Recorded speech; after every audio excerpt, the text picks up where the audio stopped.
Good afternoon, ma'am. Mo ni akong code dayon, mo ni ang output.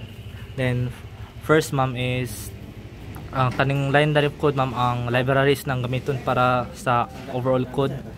Then kaning line of code dari, ma'am, is kaning 27, ma'am, is mean unsa kadako, ma'am. Ang width mo ma-display dayon ang 16 ang characters, then ang 2 is kung di ba line mo ni siya duha ka line. Then sunod is kaning void setup is kaning serial begin, initialize niya serial, ma'am, dayon. Sunod kanina code, then kanina code, then kanina code gi-initialize ni tanan, ma'am. Then sugod na code, ma'am, is kaning loop is kun bali, ma'am, ang first value sa kwan, ma'am, is 0 kay kaning yellow, ma'am, kanina sa tunga sa punchimeter is naka-connect man siya sa A0.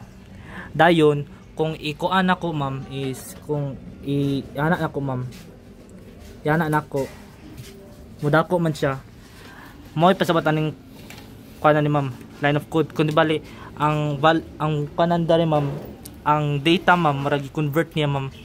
Then sunod is kaning print number, ma'am, is mo ni siya, ma'am, gi-print niya number.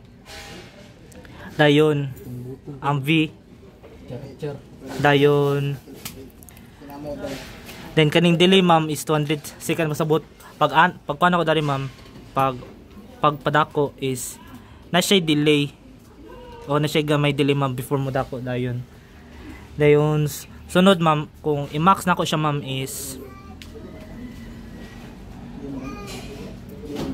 493 ra yung max, ma'am, kay giset nakapaslak raman siya dari, ma'am, 5 volts. So gipaslak mo na to siya sa 5 volts, ma'am, di siya mo exceed ana na value, ma'am. Asik bisang saan ako dari, ma'am, di ni siya mo dako, ma'am. So mao din to akong output, ma'am.